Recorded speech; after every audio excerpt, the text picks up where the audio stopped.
안녕하세요. 아스트로즘입니다. 이번 스텝 12에서는 서호주의 카리지니 국립공원의 에코 리트리트의 에코 텐트에 와 있습니다. 이곳 카리지니 국립공원은 호주에서도 별 보기 좋은 곳으로 알려져 있고 매년 스타 파티를 개최하고 있는 유명한 장소입니다.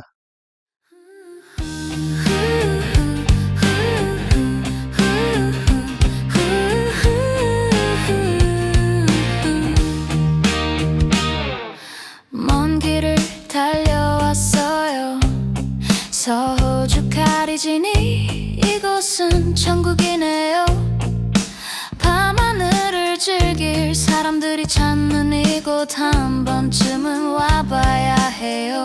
잘 나가는 스타는 없지만 스텝 11에서는 화려하면서도 웅장한 허룰룰루 국립공원의 벙글벙글을 소개하고 그곳에서 촬영한 은하수를 소개했었습니다.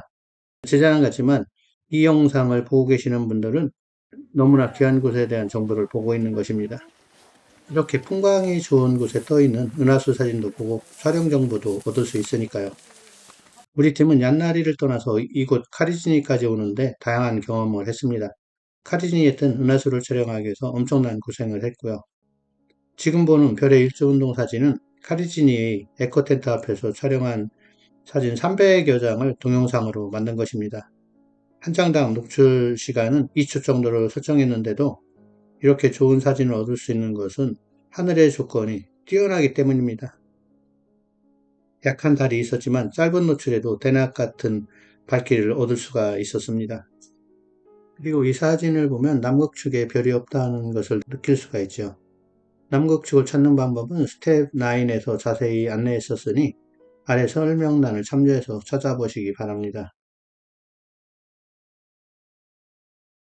전에 영상 스텝 10에서는 얀나리에서 부름 가는 과정을, 부름에서 벙글벙글로 가는 과정은 스텝 11에서 소개했었습니다.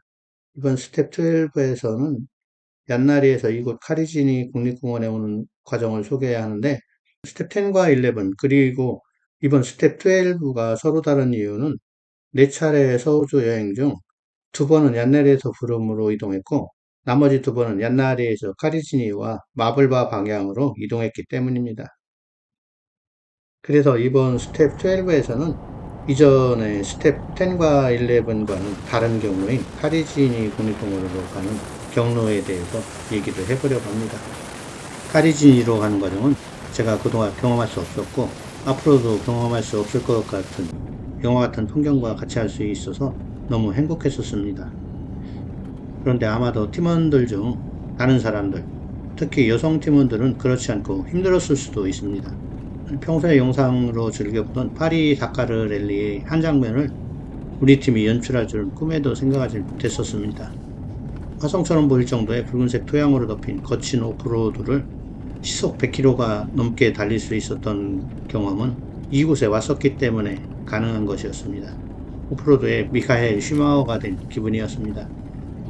얀나리에서 카리지니로 오는 길 중 약 200여 km가 포장이 안 된 오프로드였습니다. 그러나 이곳은 다니는 차가 많아서인지 도로가 나쁘지는 않고 홈이 크고 거친 빨래판 같은 모습이었습니다. 천천히 가면 진동이 심하게 느껴지는데 오히려 빠르게 질주하면 울퉁불퉁한 요철 부위의 마루 부분만 타고 달리는 효과가 있어서 오히려 진동이 감소하는 신기한 경험을 할 수도 있었습니다. 이번 스텝 12에서는 카리지니로 가는 도로의 풍경과 서호주에서 운전하는 방법에 중점을 두고 영상을 만들었습니다. 우리나라와 가장 다른 차이점은 차량의 통행 방향으로 영국식 운전 방식인 좌측 운행입니다. 잠시라도 정신을 놓으면 차가 중앙선을 넘어 우측으로 차선을 바꾸는 것을 여러 차례 경험했고 그럴 때마다 조수석에 앉은 팀원이 정신을 돌려놓곤 했습니다. 그리고 우측 차선으로 넘어가 좌측 차선에 있는 차를 추월하는 방법에 익숙해지는 데는 적지 않은 시간이 필요했습니다. 그래도 팀원들 차량이 세대였기 때문에 앞뒤에서 서로 무전으로 추월이 가능한지를 알려줬기 때문에 안전하게 운전할 수가 있었습니다. 앞에 가는 차가 먼저 추월을 하고 맞은편에서 차량이 오는지 안 오는지를 알려줘서 뒷차들이 쉽게 추월할 수 있도록 알려주는 방식이었습니다. 여기서 사용하는 것은 핸드폰이 아니라 무전기를 사용했는데 무전기는 정말 서우주 여행의 필수적인 장비라고 할 수가 있습니다. 호주에서는 도시를 벗어나면 도로에 차량이 많지 않은 편이라서 운전에 대한 부담은 크진 않지만 이런 고속도로에서 만나는 차량의 대부분들은 캠핑 트레일러를 끌고 가는 캠핑용 SUV거나 트럭에 트레일러가 3개 이상 연결된 로드 트레인인 경우가 많아서 추월할 때면 옆에 차를 두고 한참을 달려야만 추월이 가능했습니다. 서호주를 여행할 때는 차량을 2대 이상으로 구성하는 것이 장거리 운전에는 큰 도움이 된다는 사실을 알아두시기 바랍니다. 만일의 경우 차량에 트러블이라도 발생한다면 한 대만으로 이동하는 경우에는 오지에서는 고립될 수 있음을 알아두시기 바라고, 실제 저희 팀도 그런 경우가 있었는데 다음 스텝에서 다루게 될 것입니다. 그리고 운전에 조심해야 될 또 하나의 요인은 도로에 수시로 나타나는 다양한 동물들입니다. 가장 많이 나타나는 동물은 캥거루로, 특히 해가 질 무렵이면 집으로 돌아가려고 하는 것인지 도로변에서 캥거루를 보는 것은 어렵지 않고 가끔은 야생 들소들도 도로변에서 볼 수가 있습니다. 그리고 타조처럼 생긴 에뮤도 한두 번 정도는 봤고요. 로드킬로 보이는 다양한 동물들의 사체는 하루에도 몇 번씩 만나게 되는데 그때마다 안타까운 마음은 어쩔 수가 없습니다.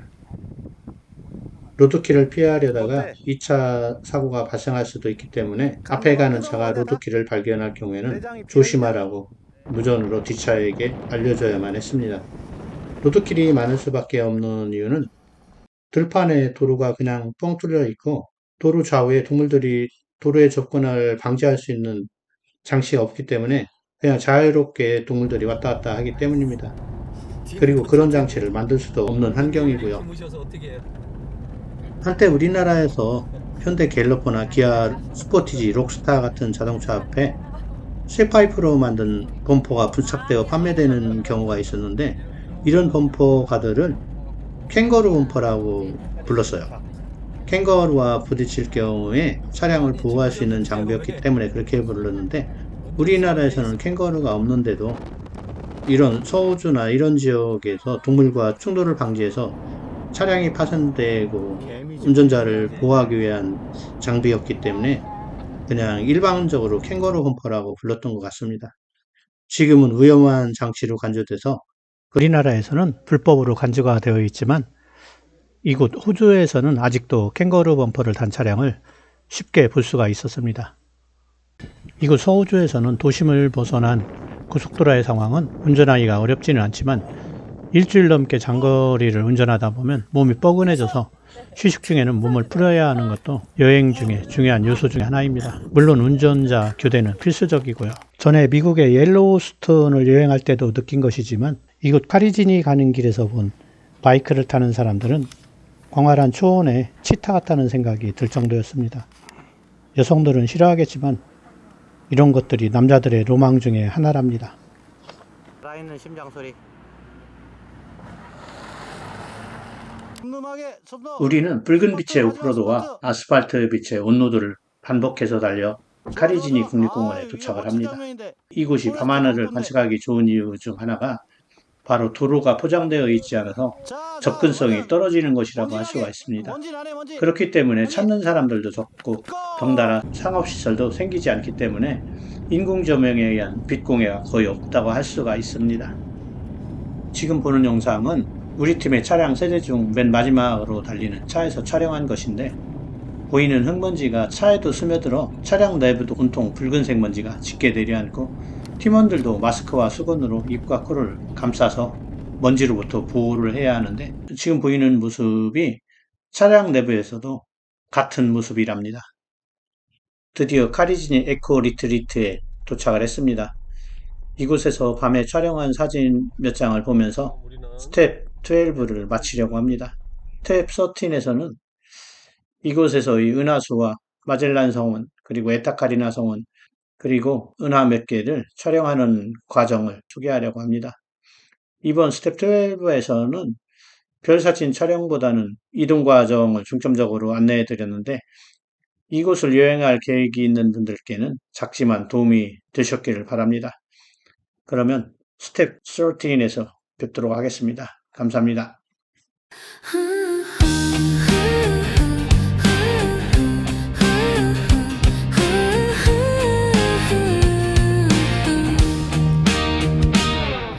먼 길을 달려왔어요. 서호주 카리지니 이곳은 천국이네요. 밤하늘을 즐길 사람들이 찾는 이곳 한 번쯤은 와봐야 해요. 잘 나가는 스타는 없지만 우리는 스타 파티를 해요. 그래도 재밌어요. 음악도 없고 춤도 없지만 망원경과 카메라가 있어요. 그게 전부예요. 우리는 별과 은하수를 찾아 떠나는 밤하늘 탐험대. 누구도 부럽지도 않네. 가진 것은 맑은 눈과 작은 망원경. 은하수를 머리에 이고 마젤란 은하는 가슴에 품어요. 별빛이 한방눈처럼 쏟아져 내리면 우린 조용한 미소를 보내요.